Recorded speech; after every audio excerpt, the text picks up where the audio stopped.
après les plantes, comme promis, les rails. Alors, on retourne dans AEC Extended et on a les rails. Alors, les rails, ben, vous pouvez créer tout simplement des rails. Hop, voilà. Alors, faites attention, c'est donc d'abord la distance, puis la hauteur. Ne créez pas en montant, vous allez avoir une tige où on ne comprend pas trop grand-chose. Oups, reset, et je continue. On va regarder un petit peu ce rail, en tout cas cette barrière plutôt. Ok, je vais créer la longueur et monter. Qu'est-ce que j'ai en option? En option, vous n'avez pas grand-chose de base, quoique. Regardez bien, le profil est carré. Round, le profil est rond, en haut. On a comme ça la distance, ok, la taille, l'épaisseur et la hauteur. Le profil est toujours carré, rond. On voit maintenant à quoi ça correspond. Le profil est rond, c'est pour les deux postes extérieurs. Je peux faire une épaisseur un peu plus grande et voir changer aussi son aspect, etc. Les piquets solides ou les piquets. Bien. Je peux modifier ici l'espacement entre les piquets avec un menu qui nous permet de dupliquer le nombre d'espacements automatiquement.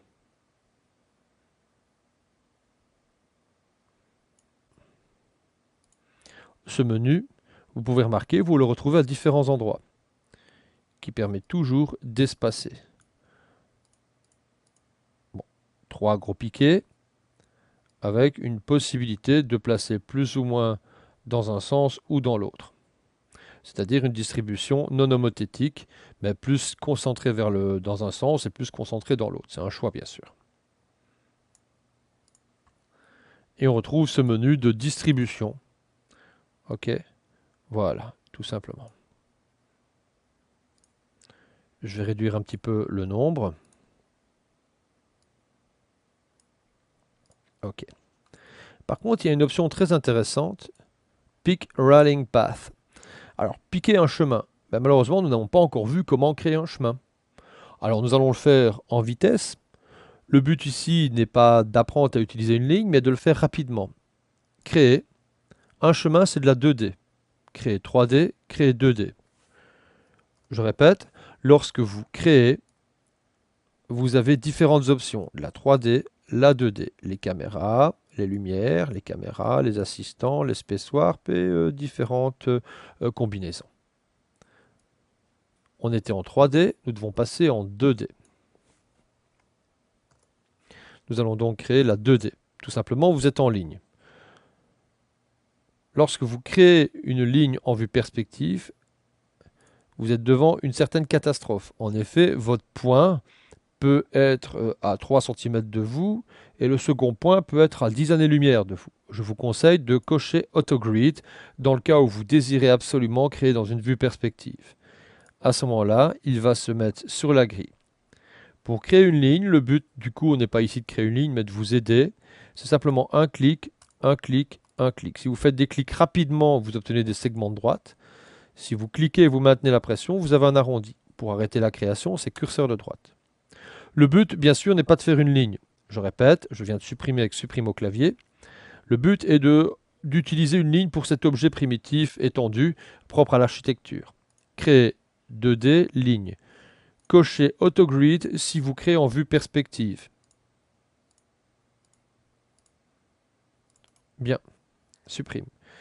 Si vous préférez créer en vue de dessus, top. Vous n'êtes pas obligé de vous mettre en AutoGrid.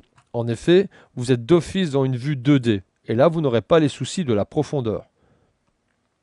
Ligne, je clique, je clique. Chaque clic me fait des segments de droite. Je clique, je maintiens la pression, je ne relâche pas le clic de la souris. Et j'ai un arrondi. Je clique, je clique. Vous en faites pas, nous allons passer par les exercices bien après. P de perspective. Comment je peux faire maintenant? Je sélectionne mon objet, donc curseur de droite pour arrêter le mode création. Je clique sur l'objet avec le bouton de gauche de la souris.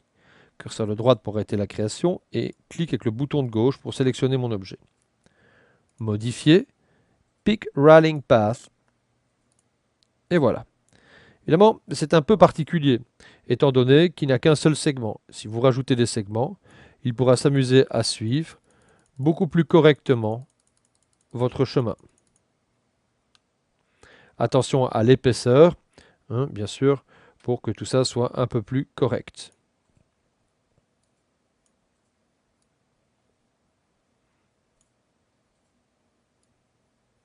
La position,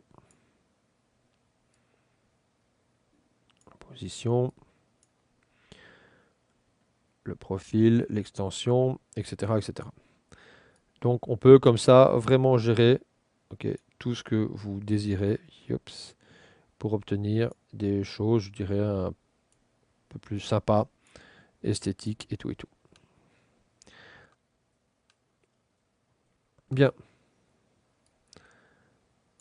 Sachez aussi autre chose, c'est que si vous avez placé ça sur un chemin, que vous sélectionnez votre chemin, vous pouvez modifier le chemin pour que la barrière suive automatiquement.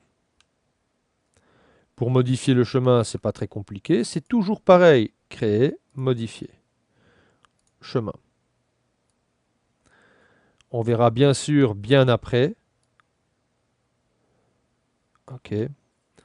la création de chemins un peu plus complexes. Ici, c'est simplement une découverte de 3D Studio Max. J'espère que vous êtes quand même satisfait de vous rendre compte qu'il y a quand même énormément d'outils dans 3D Studio Max qui peuvent vous faciliter la création. Anecdote assez amusante, n'oubliez pas que tout ça est animable, y compris le déplacement des points.